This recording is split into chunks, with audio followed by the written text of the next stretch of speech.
에베소서 2장 1절로 10절까지 같이 함께 보시겠습니다.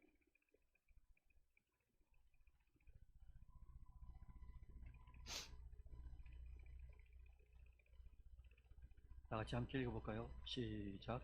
그는 허물과 죄로 죽었던 너희를 살리셨도다. 그때에 너희는 그 가운데서 행하여 이 세상 풍조를 따르고 공중의 권세 잡은 자를 따랐으니 곧 지금 불순종의 아들들 가운데서 역사하는 영이라.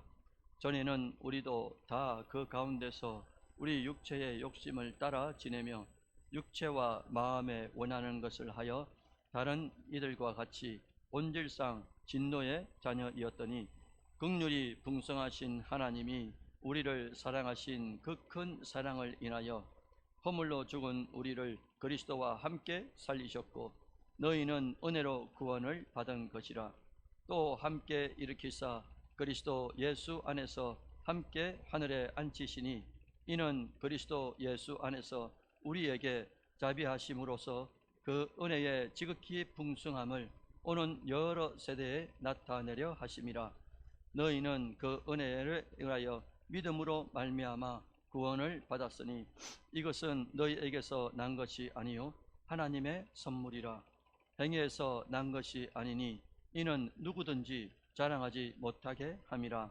우리는 그가 만드신 바라 그리스도 예수 안에서 선한 일을 위하여 지으심을 받은 자니 이 일은 하나님이 전에 예비하사 우리로 그 가운데서 행하게 하려 하심이니라. 아멘. 예, 여러분들 반갑습니다. 오늘 이 시간에는 구원 이후의 인생, 이걸 이제 제목으로 말씀을 전하려고 합니다. 얼마 전에도 제가 한번 말씀드린 것 같은데 6.25 전쟁 직후에 전라도에 예수님을 믿게 된 부잣집이죠. 여 집사님이 계셨어요. 전쟁 직후라서 끼니를 때우지 못하는 사람들이 얼마나 많이 있었습니까? 이 여 집사님이 그들 이제 거린들을 불쌍히 여겨가지고 일주일에 한두 번 정도 이제 끼니를 드렸던 겁니다. 왜냐? 예수님을 믿고 난 이후에 이 안에 이게 뭐랄까 삶에 대한 목적에 대한 이게 완전히 바뀌어버린 거예요. 그 전까지는 내가 가진 게 내 것이라고 생각하셨어요. 그런데 예수님을 믿고 난 뒤에 내가 가진 게 전부 다 예수님께로부터 왔다, 이게 이제 믿어지는 겁니다. 그 믿음 안에서 새롭게 물질의 관이 생기게 된 거죠.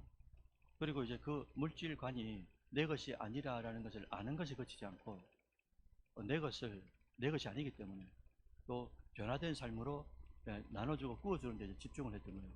그런데 얼마 후에 이 옆 집사님이 몸이 아파가지고 밥을 이제 1주, 2주 정도, 한 서너 번 정도 못 주게 된 겁니다. 거린들한테. 자, 여러분들, 어떤 일이 일어났을까요? 어떤 일이 일어났냐니까, 거린들이 얻어먹던 밥이 늘 이렇게 그 습관대로 먹던 게 없어지니까 이 감사를 잊어버린 거예요. 왜 밥을 안 주냐고 하면서 나중에는 여집사님 집에 돌을 던진 겁니다. 여러분, 이 글을 오래전에 제가 국민일보 교자실이라는 박스글에서 제가 봤습니다.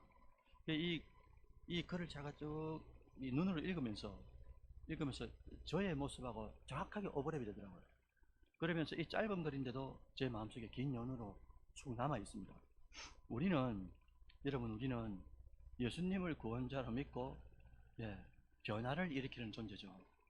그런데 이전에 없던 것도 생기게 되는데 이런 게 있습니다. 예수 믿기 전에는 없었어요. 그런데 예수님을 구원자로 믿고 난 이후에 이런 거죠. 예수를 믿으면 잘 산다. 예수를 믿으면 합격한다. 예수를 믿으면 건강해진다. 예수를 믿으면 성공한다. 예수를 믿으면 사업이 잘 된다. 자, 제가 묻습니다. 그럼 이게 맞습니까? 왜 대답 안 하는겨? 리에와 리에를 보면 하나님이 살아계신 것 같고 고쳐주시는 것 같고, 여러분, 이것만 믿으면 안 되는 거죠. 여러분, 이런 것은 우리를 올바른 신앙으로 인도할 수가 없습니다. 신앙의 본질적인 질문은 예수님을 믿는 이유가 무엇인지, 그리고 예수를 통해 선물로 우리에게 왔죠. 아까 읽었지 않습니까? 선물로 우리에게 온 이 구원이 나에게 어떤 의미를 가지고 그리고 내 삶에 어떤 영향을 미치는지를 진짜 이제 고민을 많이 해야 됩니다. 예수를 믿고 구원받은 이후에 계속적인 이 고민들이, 거룩한 고민들이 많이 있어야 된다는 겁니다. 여러분, 하나님께서 우리에게 독생자 예수를 유일한 구원자로 믿게 하시죠. 그리고 믿음의 선물로 우리에게 주셨습니다. 그리고 구원에 이르게 하는 이유가 뭐겠어요? 예수를 믿게 하는 그 믿음을 통해서 구원에 이르게 하는 이유가 뭐냐 이거죠. 세상 사람들처럼 건강한 거, 세상 사람들처럼 잘 되는 거, 세상 사람들처럼 안락하게 사는 거, 이걸 위해서겠습니까, 여러분? 아니지 않습니까? 예수 믿어도 여러분 가난할 수 있습니다. 예수 믿어도 질병에 걸릴 수가 있고요. 예수 믿어도 실제로 질병에 걸려가 죽음도 맞이할 수가 있습니다.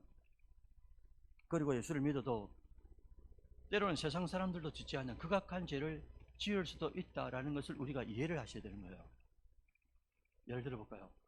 3000년 전에 다윗 왕을 이 시간 한번 소환해 보죠. 다윗은 하나님 마음에 합한 자라고 우리가 잘 알고 있습니다. 그런데다가 다윗은 하나님과 영적으로 최고의 민감성을 가지고 있던 존재였어요. 그러나 그도 왕의 권력을 사용하여 갑질을 합니다. 다윗이 어느 날 밧세바라는 가정이 있는 여인과 부적절한 죄를 짓게 됐어요. 그 죄를 덮기 위해서 이 다윗의 오른팔 장군이었던 이 밧세바의 부인, 밧세바의 남편이죠, 우리아라는 이 장군을 어떻게 합니까? 전장에서 최전선에 홀로 보내봅니다. 그리고 죽게 하면서 간접 살인을 합니다. 누가 말입니까? 하나님을 모르는 존재가 아닌 거예요. 하나님 마음에 합하고 영적으로 민감했던 이 다윗이 그런 일을 치는 겁니다. 자, 여러분들, 다윗이 어떻게 그럴 수 있냐라. 다윗이 어떻게 그럴 수가 있을까? 하나님을 몰라서 그렇습니까? 하나님을 안 믿어서 그런 겁니까? 중요한 것은 여러분 이거죠. 예수를 믿어도, 하나님을 믿어도, 우리가 신앙이 있어도 계속해서 거룩하게 변화되지 않으면 우리는 금방 말씀드렸는데 이거보다 더 큰 죄도 지을 수 있는 존재라는 거예요.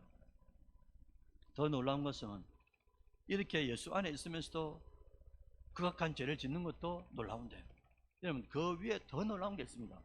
그게 뭐냐니까, 구원 이후에 죄인에게도 하나님의 사랑이 변함없이 적용된다는 거예요. 자, 이게 여러분들 눈물 나는 사연입니다. 그렇게 죄를 지었는데도, 그렇게 하나님과 민감한 관계 속에 있는 존재에게도 하나님이 율법적으로 처단을 해도 할 말이 없는 존재인데, 그런 존재에게도 하나님이 또다시 변함없는 사랑으로 찾아오신다는 거예요. 결국 나 자신이, 다윗 자신이, 오목사 자신이 얼마나 죄인인지를 알게 하신다 이거예요. 주님의 은혜 없이는 한순간도 살아갈 수 없는 존재라는 것을 죄 이후에 더 깨닫게 하실 경우가 있더라라는 겁니다. 여러분, 죄인에게 최고의 은혜가 뭐겠어요? 죄를 용서받는 것 아니겠습니까? 여러분, 한 청년이 찾아와서 이렇게 질문한다고 칩시다. 목사님, 너무나 괴롭습니다. 뭔데요? 매일 똑같은 죄를 짓는 내가 너무나 싫다는 거예요. 이 청년이 진짜 믿음으로 구원을 받았음을 믿고, 구원 이후에도 제가 나를 계속 괴롭히고 있다는 거예요. 그러니까 습관적인 죄악 속에서 자기가 얼마나 괴로운지를 이걸 헤아릴 수가 없다는 거죠. 자, 여러분들, 이 청년에게 무엇이 필요할까요? 예수를 믿어서 구원을 받은 심령이 되었고, 구원받은 이 심령에게 괴로운 게 뭐라고 했습니까? 계속 죄악 속에 빠져있는 자기를 너무나 괴롭다는 거죠. 자, 여러분들 같이 한번 따라해 주시길 바랍니다. 이 청년에게 필요한 것은 믿음입니다. 자, 여러분, 제가 무슨 믿음을 말씀드릴까요? 어떤 믿음이냐면요, 우리가 구원받은 이후에도 여전히 여러분 죄를 지을 수가 있어요. 여러분, 예수님이 2000년 전에 십자가에 못 박힐 때 여러분 잘 생각해 보시기 바랍니다. 예수님이 우리의 시제로 볼 때 2000년 전이죠. 2000년 전에 십자가에 못 박힐 때 여러분 이 청년이 어디 있었습니까? 제가 그 청년한테 물었습니다. 희재 청년, 그대가 어디 있었냐고. 예수님이 2000년 전에 십자가에 못 박힐 때 어디 있었냐고 물었어요. 그럼 이 청년이 뭐라고 하겠습니까? 나는 태어나기 전입니다. 이렇게 말하겠죠. 그럼 희재 청년, 예수님 관점으로 보면은 그대가 태어나기 전이었다. 그대가 10살이 됐거나 100살이 됐거나 1000살이 됐거나, 예수님 입장에서 볼 때는 미래가 똑같은 거예요. 2000년 그 시점으로 예수님 입장에서 볼 때 이 희재라는 청년이 100살이든 10,000살이든 상관이 없어요.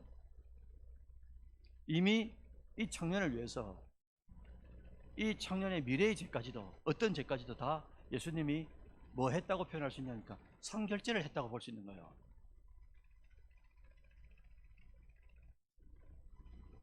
그대가 회개했기 때문에, 청년이 회개했기 때문에, 착한 일을 많이 했기 때문에, 다른 사람을 많이 도와줬기 때문에 예수님의 십자가에 죽은 게 아니란 말입니다. 십자가의 사건은 이미 내가 태어나기 전에 이미 결정이 나버린 거예요. 주님께서 우리의 죄가 어떤 죄를 짓더라도 성결제를 이미 다 했단 말입니다. 이게 믿어져야 되는 거예요. 이게 믿어지면 어떤 현상이 일어나느냐. 자, 구절 하나 보겠습니다. 히브리서 9장 12절입니다. 다 같이 한번 읽어볼까요? 시작. 염소와 송아지의 피로 하지 아니하고 오직 자기의 피로 영원한 속죄를 이루사 단번에 성소에 들어가셨느니라. 아멘. 여기에 독특한 어절이 나오죠. 영원한 속죄입니다. 영원한 속죄가 우리한테 어떻게 적용된단 말이에요. 이게 믿어져야 되는 거예요. 예수님이 2000년 전에 죽으실 때 그 죽음이 내가 지금 어떤 현상, 어떤 죄를 짓는다 할지라도 이미 성결제가 다 됐다, 이게 믿어져야, 이 믿음이 있어야 어떻게 되겠습니까? 내가 지금 죄 짓고 있는 것 또한 이미 성결제를 하셨다는 게 이게 믿어져야 이 은혜가 너무 감사한 거예요. 이 은혜가 감사하기 때문에 어떻게 하겠습니까? 믿음의 힘이 생기는 거예요. 여러분, 우리가 예수님을 믿어 죽었던 영이 성령을 통해서 살아날 때 이걸 중생이다, 거듭난다 표현하잖아요. 거듭나서 구원받은 사람은 죽었던 영이 살아납니다. 단 영적인 변화만 일어났어요. 삶의 변화, 성격적 변화, 이건 차후의 문제입니다. 그래서 우리의 성격이나 성질이나 기질이나 호불호가, 좋아하고 싫어하고 나의 삶의 기호가 똑같다는 거예요. 그런데 예수를 딱 믿는 순간에 우리가 영적으로 거듭나면서 그때부터 새로운 갈등이 시작되는 거예요. 자, 여러분 잘 들으시기 바랍니다. 그 갈등은 밖에 있는 게 아닌 거예요. 어떤 갈등이냐? 내 안에서 갈등이 일어납니다. 그게 뭐냐니까 세상에 있던 쾌락에 대한 문제인 거예요. 예수를 믿었습니다. 믿고 난 이후에 그 직후부터 일어나는 내 안의 내적 갈등인 거예요. 이전에 즐기던 세상의 즐거움을 떼내는 것이 이게 쉽지 않더라 이거예요. 왜? 내 몸에 습관적으로 아직까지 쭉 묻어 있는데, 예수를 믿긴 믿었는데 이게 내 안에 내재되어 있는 이 삶의 표현까지 다 바뀌지가 않더라 이겁니다. 그래 교회 오면 뭐라고 말씀하시는 겁니까? 목사님이나 어른들이 이거 하지 마라, 저거 하지 마라, 십계명도 하지 마라, 또 우리가 해야 될 건 또 해라 그러시고, 또 술 먹지 마라, 담배 피지 마라, 또 사람들이 볼 때 덕스럽지 않은 것들 조심해야 된다. 덕이 안 되는 것을 하지 마라고 하니 진짜 내가 거듭나긴 했는데 이게 부담이 된다 이거죠. 그것들을 못하면서 세상 속에 있는 그것들을 못하니까 이게 아직까지 양대를 거치면서 재미가 없단 말입니다. 그런데 어느 날 이제 교회에 앉았어요. 와가지고 그날도 뭐 평소처럼 말씀을 듣는데 희한하게 말씀이 싹 들어오는 겁니다. 귀에 들어오면서 내 마음속에 안착을 하는 거예요. 자, 그러면서 내면에 일어나는 현상이 있습니다. 그게 뭐냐니까 그 전까지 잘 깊이 생각을 안 해봤어요. 어떤 생각이냐니까 내가 진짜 예수를 내가 믿는데 내가 이렇게 살기 싫다 이거죠. 이왕 내가 예수를 믿고 교회 오고 이제 진짜 실행하고 싶다라는 이 찰나 같은 생각이 딱 들어옵니다. 진짜 실행하고 싶다 이 생각 말이죠. 그래서 이게 어디로 발전하니까 말씀대로 살고 싶은 생각이 내 안에 들어오는 거예요. 그러면서 이왕 믿는 것, 이왕 교회 다니게 됐는데 진짜 하나님의 뜻대로 살다가 한번 멋지게 죽고 싶다라는 생각이 스며들기 시작한다라는 거예요. 그래서 이 생각이 올 때, 우리 지금 앉아 계신 우리 성도들 중에 이 생각이 올 때가 있어요.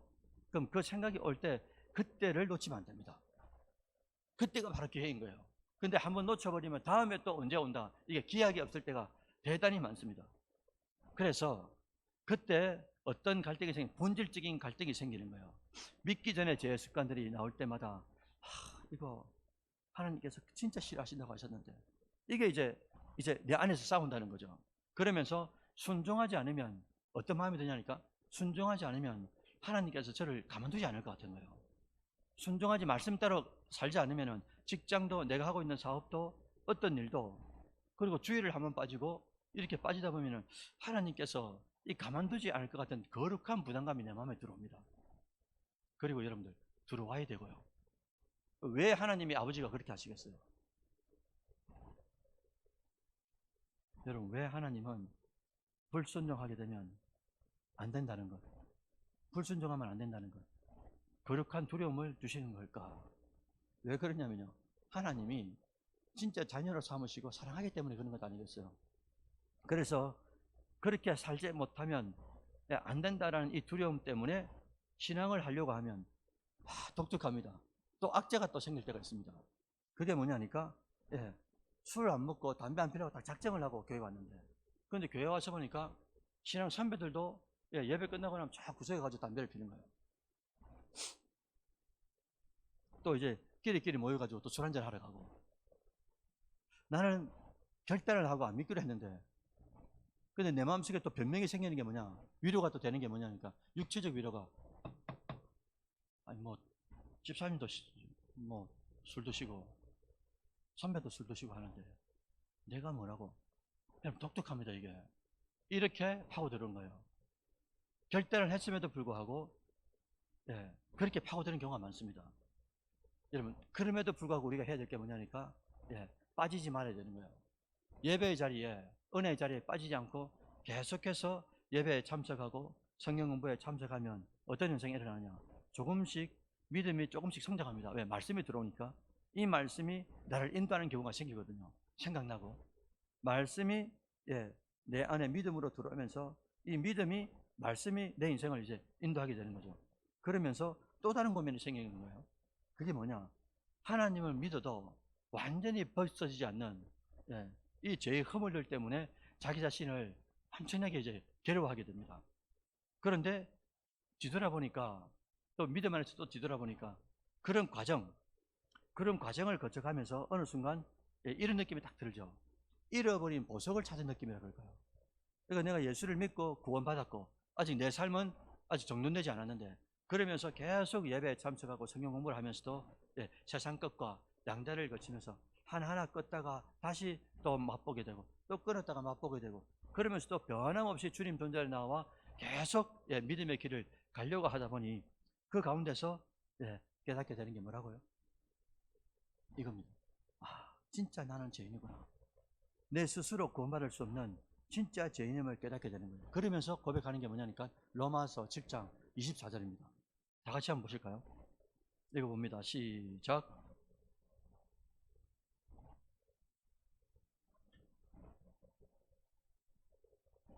예수 그리스도로 말미암아 하나님께 감사하리로다. 그런즉 내 자신이 마음으로는 하나님의 법을, 육신으로는 죄의 법을 섬기노라. 아멘. 그럼 지금 누가 고백한 겁니까? 사도 바울이. 그럼 사도 바울이 누굽니까? 라고 물으면 구약의 다윗하고 똑같은 인물인 거예요. 여러분 사도 바울입니다. 사도 바울. 전 세계 선교를 가장 잘했던, 하나님의 이 손에 잡혀가지고 진짜 영적으로 너무나 잘 쓰였던 존재인 거예요. 그런데 그 존재도 뭐라고 고백하는 겁니까? 야, 내가 너무 공고한 사람이라는 거예요. 그러면서 이 사망의 몸, 이 육체에서 나를 도저히 누가 건져낼 수 있겠노? 그러면서 뭐라고 고백하는 겁니까? 우리 주 예수 그리스도로 말미암아 하나님께 감사한다라고 하는 거예요. 왜냐? 내 자신이 마음으로는 하나님의 법을 섬긴다고 하면서도 뭐로는요? 육체는 변함없이 죄의 법에 빠질 때가 너무나 많다 이겁니다. 이걸 사도 바울이 그 영적 단계, 우리가 따라갈 수 없는 그 단계에서도 고백하는 게 이 고백이었던 거예요. 그러면서 뭐라고 했습니까? 그럼에도 불구하고 우리 주 예수 그리스도로 말미암아 하나님 앞에 변함없이 감사한다 이거예요. 이런 과정을 거치면서 죄에 대한 탄식도 하면서, 그럼에도 감사하면서, 그러면서도 이 감사하는 것은 자신이 얼마나 가치 없는 존재라는 것, 그리고 진짜 죄인이라는 것, 신앙생활을 하면 할수록 진짜 사도 바울이 깨닫게 되는 거죠. 그러면서 마지막에 뭐라고 고백하는 겁니까? 나는 날마다 죽는다라고 하는 거예요. 자기가 얼마나 살아있는, 자기의 욕심들이 얼마나 살아있는 것인지 알면서 마지막 고백하는 게 뭡니까? 내가 죽지 않으면 안 된다는 거예요. 그렇게 영적 수준에 있는 사람들도. 사랑하는 여러분들, 하나님이 살아 계시기 때문에 우리에게 요구하는 게 있습니다. 하나님이 살아 계시기 때문에 하나님이 우리에게 요구하는 게 뭐냐니까 살아있는 믿음을 요구하세요. 살아있는 믿음이라는 것은 야고보서에 말씀하신 것처럼 죽어있는 믿음으로 어떻게 살리냐 이거예요. 자기를 어떻게 살리고 남을 어떻게 살리겠습니까? 죽어있는데. 하나님은 살아계시기 때문에 우리에게 살아있는 믿음을 요구하시고, 살아있다는 것은 생명이 있다는 것 아니겠습니까? 생명이 있단 말은 반드시 우리 리아와 리에처럼 자라야 되는 거예요. 성장해야 되는 거예요. 성숙해야 되는 거죠. 그래서 살아있다, 생명이 있다 이 말은 반드시 성장과 성숙을 도모해야 된단 말입니다. 신앙도 결국은 계속적인 변화를 위해서 예수님이 우리에게 또 다른 선물을 하나 주셨죠. 그게 뭐냐니까 예수를 믿고 구원받는 그냥 끝이 나면 되는 거예요. 근데 그렇게 안 하시고 예수님께서 우리에게 또 다른 보혜사를 보내줍니다. 성령을 보내주시는 거예요. 그러니까 성령을 통해서 뭐 하는 겁니까? 우리 안에 동거하도록 각각의 예수를 구원자로, 그리스도를 믿는 구원자를 믿는 사람에게 예수의 영, 아들의 영, 살리는 영, 그 영을 직접 보내주셔가지고 우리가 외롭지 않도록, 혼자가 아니도록 하나님의 임마누엘을 직접 느끼도록 그렇게 해주셨다는 거죠. 그래서 예수를 구원자로 믿는 것으로 신앙이 끝난 것이라면은 사실은 또 다른 보혜사를 보낼 필요가 없어요, 우리 안에. 근데 또 다른 보혜사, 보호하시고 은혜 주시고 가르쳐 주시는 보혜사를 우리 안에 넣어놨습니다. 우리 안에 칠이 넣어 놓으시면서 뭐를 요구하시는 거죠? 예수를 구원자로 믿고 끝난 게 아니라 이거예요. 그 다음 단계가 뭡니까? 예수를 닮아가는 삶, 제자의 삶, 진짜 영생을 얻었으니까 그 영생을 통해서 성화되고 변화되는 삶, 이게 필요하기 때문에 또 다른 부에서 성령을 우리 안에 넣어주셨다는 것 아니겠어요? 그래서 오늘 본문은 이런 변화를 말씀하시는 겁니다. 세 가지로 집약할 수 있는데요. 믿기 전, 믿었을 때, 그리고 앞으로 어떻게 살 것인가, 이게 정확하게 오늘 본문에 나오거든요. 그래서 오늘 본문 구조 분석을 해보면 이렇게 됩니다. 1절부터 3절까지는 구원받기 전에 우리가, 여러분들이, 제가 어떤 존재였는지를 말하는 거예요. 허물과 죄로 죽었던, 이미 죽었다 이거예요. 허물과 죄로 이미 죽어있던 우리인데, 또한 육체와 마음이 내 욕심을 따라 살았던 존재인데, 그러면서도 뭐라고 했냐니까 진노의 자녀다, 이렇게 이제 표현했습니다. 그런데 4절 넘어가 보면 4절, 5절, 6절, 8절, 9절 여기에서 보니까 뭐라고 하냐니까 우리는 어떻게 구원을 받았는가, 이걸 설명하시는 거예요. 보니까 긍휼의 하나님이, 긍휼이 뭡니까 여러분들? 불쌍히 여길 긍자에다가 실제로 돌 흉자잖아요. 불쌍히 여겨. 그래서 우리 아까 찬양 몇 장 몇 절입니까? 337장에 불쌍히 여겨 구원해 주리. 불쌍히 여길 뿐만 아니라, 마음으로 불쌍히 여길 뿐만 아니라 실제로 어떻게 하신 거예요? 도와주셨지 않습니까 하나님? 그래서 독생자를 죽이시면서 우리의 구원자로 삼게 하신 거죠. 마음으로 불쌍히 여기는 것뿐만 아니라 우리가 믿음을 통해서 구원받는 것, 거듭나는 것뿐만 아니라 살아있는 하나님이 우리에게 살아있는 믿음을 요구하시는 거예요. 그 살아있는 믿음을 요구하시기 때문에 예수님을, 하나님을 통하여 성령을 보내시고 성령을 통해서 우리의 성화의 삶, 실제로 변화되는 삶을 요구한단 말입니다. 그래서 오늘 본문에서도 1절부터 3절까지는 과거에 우리가 어떤 존재였고, 4절, 5절, 6절, 그리고 8절, 9절에서는 긍휼한 하나님이, 긍휼이 풍성한 하나님이 그 긍휼한 대로 십자가의 사랑으로 우리를 살리셨다라고 고백하고 계시고, 그러면서 뭐라고 했냐면요, 5절 보시면 6절 한번 띄워주실래요? 5절 보시면은 함께 살리셨고 이렇게 됐습니다. 5절에 보면은. 그리고 6절에 보면 함께 일으키고 이렇게 됐고요. 그 다음 6절 말미에 보면 함께 하늘에 앉으시고 이렇게 됐습니다. 그러니까 5절 보시면 함께 살리셨고, 이게 칭이죠. 그 다음에 함께 일으키고, 이게 성화입니다. 그 다음에 함께 하늘에 나중에 어떻게 한다고요? 예수님이 재림하고 난데 전부 다 같이 앉으신다는 거예요. 이거는 앞으로 일어날 미래 시점, 칭의가, 영화가 되는 거예요. 그러니까 구원의 과정 속에 반드시 거쳐야 되는 과정이 있는데, 그게 칭의. 예수를 믿었던 그 어떤 한 시점의 과거, 그리고 지금 뭡니까? 변화되고 있는 성화, 그리고 성화를 통하여 마지막 예수님이 재림하시는 그날에 우리가 영화로운 모습으로 변화되는 거죠. 이 세 과정을 반드시 거쳐야 우리는 진짜 구원을 이루게 되는 것 아니겠어요? 그래서 오늘 본문에서도 과거에 어떤 존재였고, 그 다음에 지금 우리가 구원을 받았는데, 이 구원을 위하여 어떤 과정, 칭의와 성화와 영화의 과정을 거치면서 앞으로 오실 메시아, 그분을 위하여 우리가 어떻게 살 것인가라는 게 7절과 10절에 구원받은 사람이 어떻게 살아가야 되는가, 그렇게 이제 말씀하고 있는 거죠. 그래서 7절에 보시면 구원의 은혜를 여러 세대에 나타내기 위해서 너를 구원시킨 거다, 이렇게 말씀하신단 말입니다. 10절에서도 뭐라고 하시냐니까, 구원받은 자는 선한 일을 행해야 된다. 왜? 믿음이 살아있어야 되기 때문에. 여러분, 엄마가 이제 엄마란 말은 아기가 있단 말이죠. 태중에 아기를 임신한 거예요. 그래서 엄마라는 닉네임을 받았습니다. 아기를 임신하면서 그때부터 달라지는 게 뭐냐니까, 이 엄마의 몸이 전체 아기에게 집중이 되는 거예요. 엄마의 사고도, 엄마의 생각도 전부 다 아기에게 집중됩니다. 왜 그렇습니까? 먹는 것도 마음대로 안 먹어요. 아기를 위해서. 자는 것도, 어디 가는 것도 전부 다 어디에 집중하냐니까, 태중에 있는 이 아기에게 집중한다라는 거예요.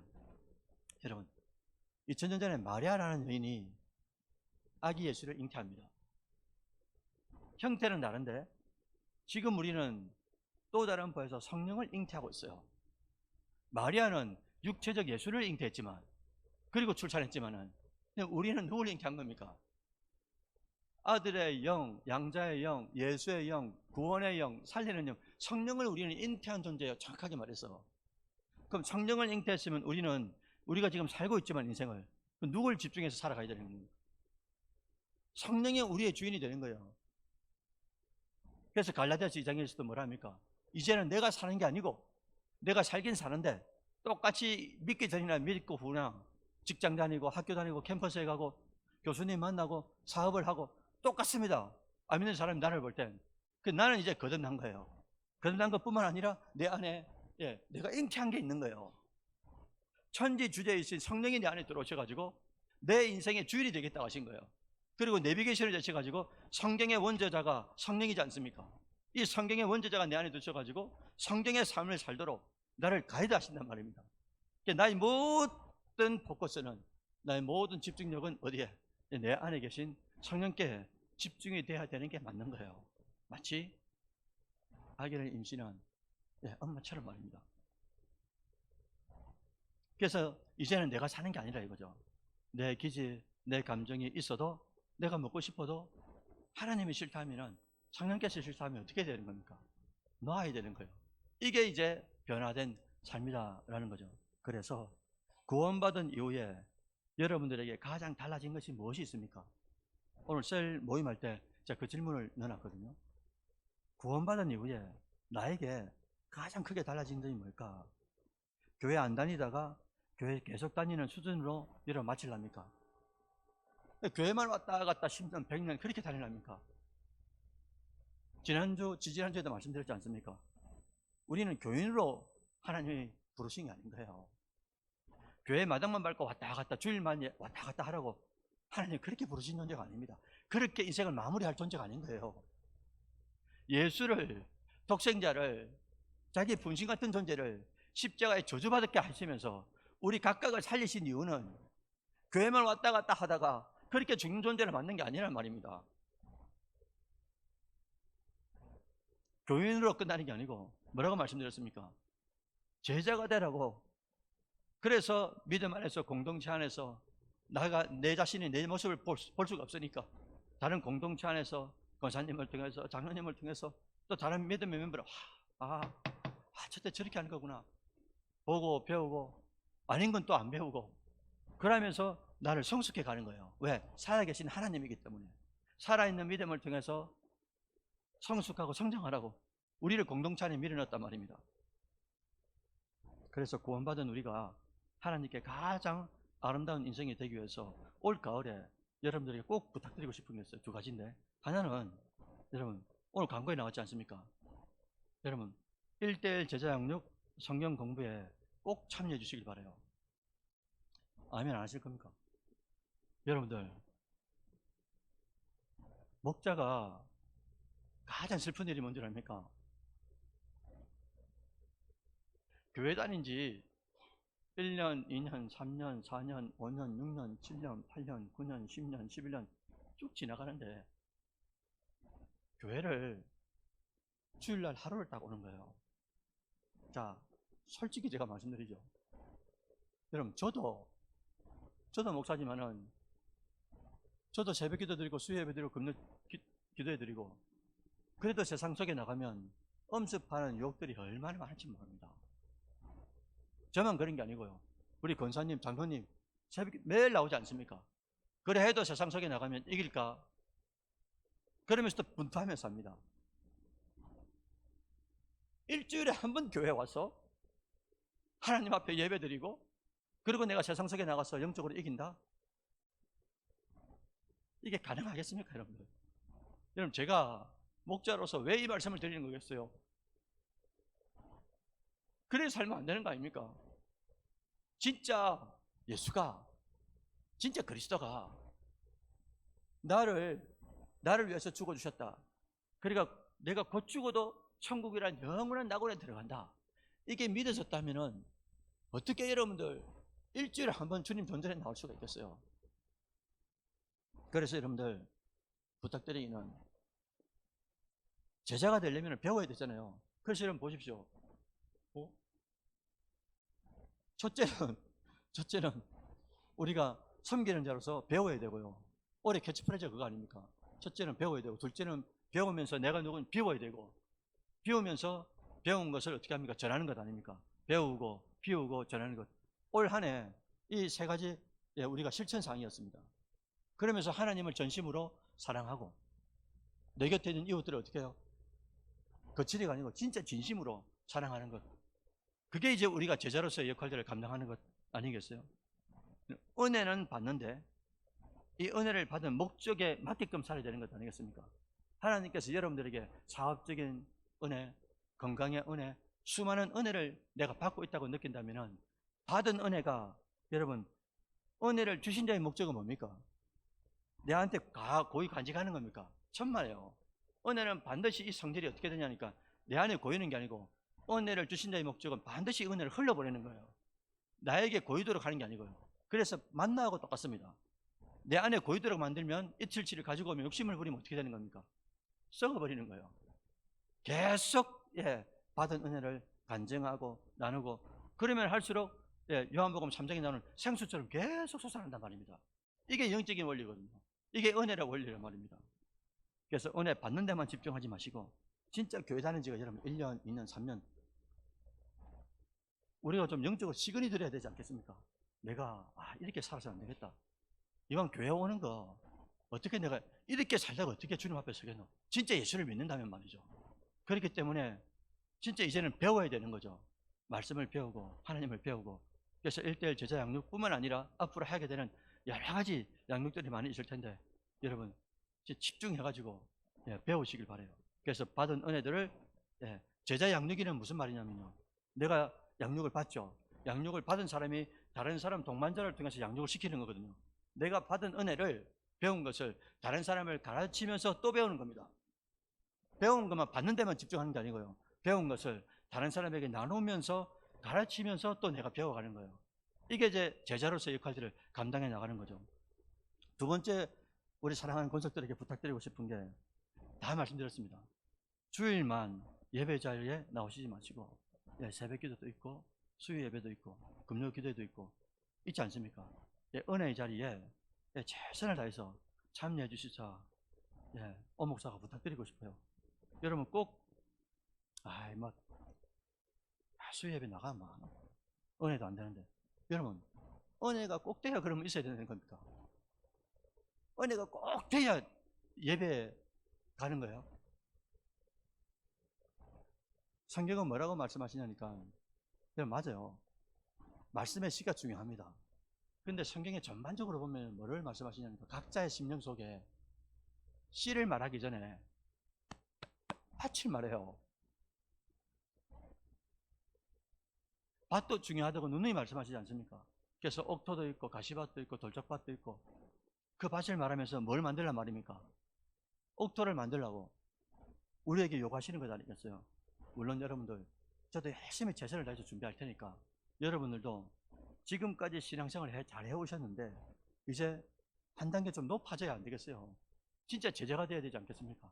가만히 교회를 왔다 갔다 하는데 주일날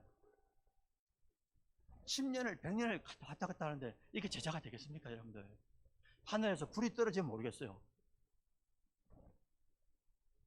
그래서 많은 제자들도 예수님께서도 공생애 3년 반 동안 같이 동고동락합니다. 그러면서 어떻게 말하는지 어떻게 행동하는지 일거수일투족을 다 보고 배웠어요. 그러면서 제자들도 예수님이 소천하고 난 뒤에 부활하고 난 뒤에 승천하고 난 뒤에 제자들이 직접 이제 나갑니다. 죽음이 두렵지 않은 거죠. 왜? 목도했죠. 죽은 존재를 받고 본 존재 가운데 실제로 살아난 것을 봤기 때문에 죽어도 산다는 이 믿음이 내 안에 들어오면서 죽음이 두렵지가 않았던 거예요.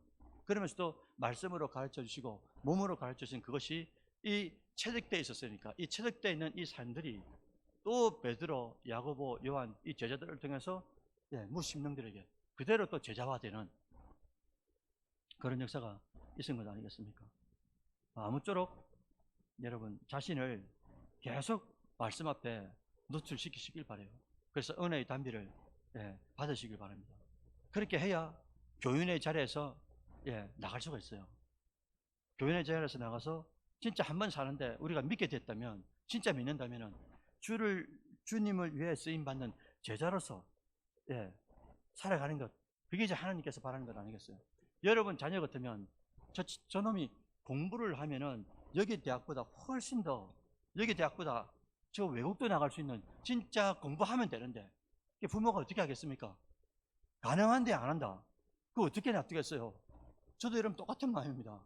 어떻게 주일날만, 아니 그것도 중요하죠. 주일날 오는 것도 중요한데 어떻게 계속 1년, 2년 똑같은 패턴을 그렇게 사시냐 이거예요. 진짜 주님께서 나를 위해 돌아가시고 진짜 부활하시고 그러면서 나에게 진짜 영생의 은혜를 주셨다. 그러면 교훈에서 빨리 탈피해서 은혜를 받는 자리뿐만 아니라 이제는 주시는 은혜를 나눌 수 있는 제자의 자리에서 정말 주님을 대면할 수 있다면 하나님께서 얼마나 기뻐하시겠느냐라는 겁니다. 그래서 오늘 말씀을 다시 한 번 더 생각하시면서 주님 이제는 교인뿐만 아니라 이제 제자로서의 역할들을 감당하겠습니다.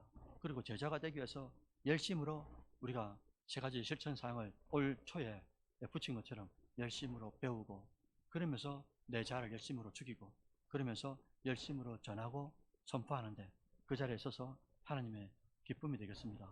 이렇게 올가을을 결실을 맺어간다면 추운 겨울이 다가와도 준비해놨으니까 영적으로 춥지 않겠다라는 생각을 하는 거죠. 아무쪼록 여러분들 여러분 인생 가운데 제가 어떤 도움이 될 수 있을까? 제가 할 수 있는 게 여러분 뭐가 있습니까? 여러분들에게 100만 원씩 용돈을 드리겠습니까? 양육하겠다, 교육하겠다, 같이 하시다 이렇게 부탁하고 말씀을 드릴 때 같이 하는 게 저에게 엄청난 힘이 되는 거고 그런 성도들이 많은 우리 교회가 된다고 하면 하나님이 어떤 심령을 보내도 또 제자를 만들고 또 양산되면서 우리 교회가 너무 멋진 셀 그룹뿐만 아니라 예배뿐만 아니라 이 제자화가 되는 진짜 우리 이 땅에 아름다운 교회가 될 줄로 믿고 함께 그 길을 가는 여러분들이 되시기를 주의 이름으로 축원드립니다. 아멘.